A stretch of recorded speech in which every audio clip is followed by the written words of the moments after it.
taan defe naa li taxoon ñu daje fii tey yëglu la ak yëgle ci li nga xam ni moom la ñu jàmmaar lool ci processus bi actuellement fi mu toll bi nga xam ni moo ci ëpp solo mooy cas yu flagrant yu mel ni yi Kédougou. Je pense que li xew Kédougou c'est énorme, c'est difficilement acceptable ba tax na kenn mënul génnee ci suñu xel ni politique lalu ko. Attitude du préfet ba, attitude yenn autorités yi ak yenn force de défense et de sécurité yi dafa ñu def problème parce que ni ñu pamtee Guirassy ni ñu ko sonnalee assiégé njabootam assiégé këram assiégé camarade am c'est inacceptable ci ku ne rek damay contrôler liste biñ nee na nit ñi dem contrôler liste yi dañ ne dañu woote insurrection ñooñ dañ doon pëndal rek dañ doon fuural rek parce que xam nañ ni c'est la loi qui permet à chaque mandataire suñu déposer liste le lendemain am nga droit xool liste bu ne ça c'est la loi soo nee na nit ñi dem visiter xool loolu ñu da ngay woote insurrection bon nag woote nañu insurrection et on l'assume la Guirassy def du leneen lu dul lool ba tax na li ko dal ko toute la coalition est solidaire de ce qui lui arrive toute la coalition le soutient dans son combat et nous allons le poursuivre le continuer jusqu'à la Cour suprême moo wax rek camarade du Kédougou yi que wéetuñu ci xeex boobu ñun ñëpp ñoo bokk ñoo ànd mais ñaareelu yëf bi mooy notu ministère de l'intérieur parce que man li ma liir ci ministère bi lañ ko defee mais lecture biñ ci def benn la lan la ministre bi bëgg naam pourvoi bi lu normal la kenn du ko weddante mais ñëpp xam nañ ni su cour d'appel jëlee décision am na app boo xam ni moom ngay respecter pour mën jot ci arrêt bi mais mën nga am extrait bi loolu du liste yi du politique yi ñooy responsable mais greffe chaque cour mooy responsable soo jëlee délai bi ngay xaar ministre bi ni bu leen kenn dugal li ma bëgg a opinion bi xam ak acteur bi lan la ministre bi di wut parce que les délais c'est des délais francs et c'est des délais normés soo toppee délai yooyu est-ce que ministre bi li mu bëgg mooy que ni liste yooyu ñu réhabilité duñu bokk ci élection yi parce que su ngeen yéen ay journalistes ngeen je suis sûr que vous avez parcouru le code électoral vous avez aussi parcouru votre code au plan du processus judiciaire ci saisinu Cour suprême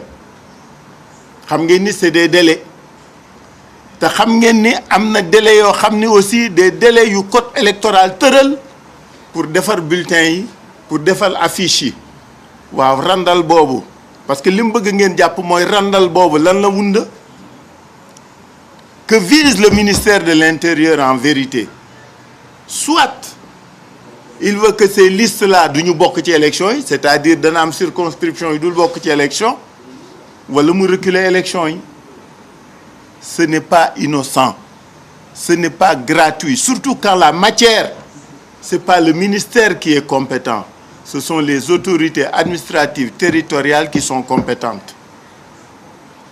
du ma wax ne amul droit wax leen li ñu war def parce que moo leen ilif mais ci domaine boobu préfet ak sous-préfet mooy responsable naam jurisprudences nit ñu de manière générale c'est le ministère de l'Intérieur qui organise les élections et que tous les aspects en la matière l'interpellent et l'intéressent mais ci boobu de manière spécifique ce sont les autorités locales lan la ci bëgg loolu kenn du ko nangu su fekkee pour exclure ay circonscription la ci élection yi duñ ko nangu su fekkee pour reporter élection yi la duñ ko nangu dañuy attirer attention rek opinion publique nationale et internationale ci jëfit yooyu man loo boobu lecture laa def ci intervention ministère de l'intérieur ci fii ñu toll ci processus bi ak lii mu digle te su ngeen demee ngeen lire code yëpp ñaari code yi ngeen xool lan lay indi donc dama bëgg booboot que les Sénégalais sachent que nous, par ces rencontres périodiques et régulières, nous voulons les informer de la situation ngir ëllëg comprendre dak on alerte on informe on prévient ñaareelu yëf bi mooy lii nga xam ni moo fi xew tey ci suba ci Dakar ci mbirum Barthélémy Diaz waa préfet li mu def moom mooy li ko war fàttali toujours loi fàttali toujours règlement nous sommes d'accord mais pourquoi mu koy defal ñeen ñi te du ko def ñi def parce que doxantu bi du Barth rek koy doxantu yéen ñëpp yéen a ngi lire journaux ni am na ñuy doxantu ci dëkk yi le travail de proximité en matière dans le domaine électoral c'est une chose naturelle et normale chaque jour chaque soir les listes dañuy dugg ci kër yi dugg ci koñ yi dem ci quartier yi saa yoo koy def da ngay ñaan permission saa yoo koy def da nga koy yëgle la seule chose qu'ils ne prennent pas en compte c'est la spécificité des SICAP soo jógee jëppal dugal liberté jëm Derklé ay cité ngay romb ak mbedd su ngeen doonee fukk il faut que mu doon mbooloo est-ce que yaa ngi taxaw non yaa ngi dox yaa ngi distribuer flyers yaa ngi yëglu waaw looloo il faut informer non su fekkoon dañ ne dañuy marche su fekkoon dañ ne dañuy rassemblement ñun xam nañu yoon duñu jalgati yoon su fekkoon Barth li mu def du yoon daañ ko wax ni ko du yoon mais quartier woo quartier nga ànd ak nit ñu bariwul parce que ñëpp xam nañ nit ñi ko àndaloon bariwuñu nga yor di distribuer flyers kooku amul trouble à l'ordre public bloqué woo tali xataloo mbedd bloqué woo oto soo duggoon Grand Yoff doo am problème boobu parce que ci suuf si ngay dox kenn du la trouble à l'ordre public mais soo duggee ci SICAP yi da ngay génn fii dugg fii donc da ngay romb tali bi tali yu mag ak tali yu ndaw donc il faut que ñu delloo ci xel yi il faut que ñu delloo ci xel yi parce que nag gis nga fii ñu toll day metti rek nag parce que kenn du fi mën tere kenn ci lu mu moom ci lu mu war ci lu mu bëgg ci lu muy def nit ki li ko yoon may dakaa jël ba mu mat sëkk et ça je crois qu'il faut qu'on se comprenne moo tax ma ni préfet bi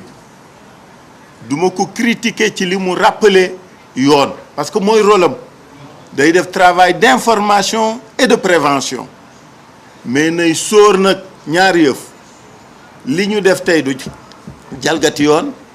li ñu def tey am na ñu ko jëkkee te kenn deful lu leen mise en garde ba di leen yóbbu commissariat c'est 2 poids 2 mesures yooyu moo fi war dakk su fekkee suñu autorités yi bëgg nañu ñëpp d'accord ci li ñuy def ñëpp ànd ci li ñuy décider mais su ñenn ñi sentiree ne kumba am ndey la ak kumba amul ndey kenn du ko nangu kenn na du ko nangu ça je crois qu'il faut que les gens soient d'accord là-dessus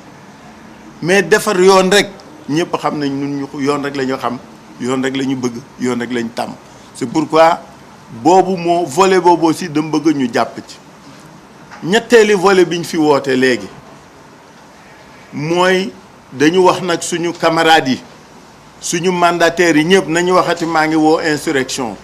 nañu bind cour d'appel yëpp parce que xam nga soo deful saisine bi dafa ay délais yuy courir entre bi ngay laaj kayit gi ak bi mu la koy jox ak bi ngay mën saisir cour suprême ñuy wax suñu mandataires yëpp yi nga xam ni seeni liste kii na instruire nañu suñuy avocat pour que ñu saisir toutes les greffes depuis ce matin pour laaj leen suñu arrêt yi pour ñu mën def processus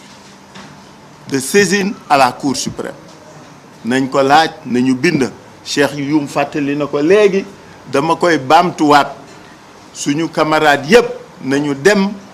bind cour d'appel yi bind greffe yi parce que wax nañ dëgg juge bi yoonam nekkut ci ba mu àttee la ca pare mais greffe bi mooy def loolu nañu bind greffe yëpp ngir ëllëg parce que yoon moom du wax bind la sooy dem ci juge da ngay bind donc nañ bind nañu dem ci greffe yi ñu kii la ma profite ci rafetlu décision wu cour d'appel yenn ils ont été de vrais magistrats, ils ont été courageux. xëy na ñu daañu inspiré ñi ci des na gaa yi yeewi seen buumu ragal yeeg buumu kii ñu def parce que nag fii lu dul yàlla neen la te kenn yor fi wërsëgu kenn yor wërsëg magistrat bi jàng juróom-ñaari at après son bac ñu def ko magistrat mu doon magistrat fukki at ak juróom lu dul yàlla waral la tu ko ragal et il juge au nom de nous tous et devant Dieu lan lay ragalati xanaa affectation bu naqadi donc lu fi jaral yenn yi moo tax ñuy féliciter que encourager ñi nga xam ne am nañu taxawaay boobu ñi ci des ñu di leen exhorter ñu jël exemple ci ñooñu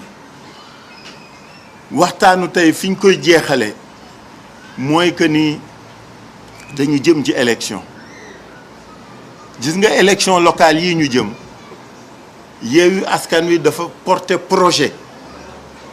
un projet de gouvernance locale un projet de développement territorial arguments yi ñu yor ñun ce ne sont pas des arguments musculaires ce ne sont pas des arguments de violence verbale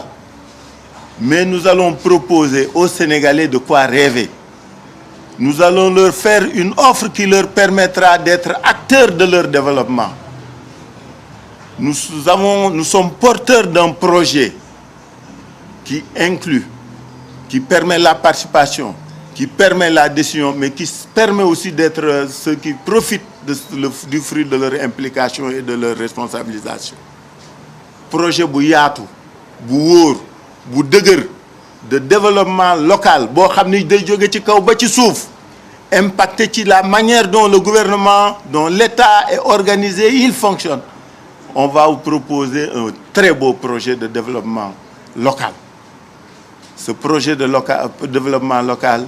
donnera droit aux citoyens sa capacité, toute sa capacité à être responsable de son destin. Loolu mooy li ñu yor looloo ñu wund loolu la ñuy jaay mais du xuloo du xaste du jaay doole mais nag c'est comme le porc-épic qui s'y frotte s'y pique. Je vous remercie.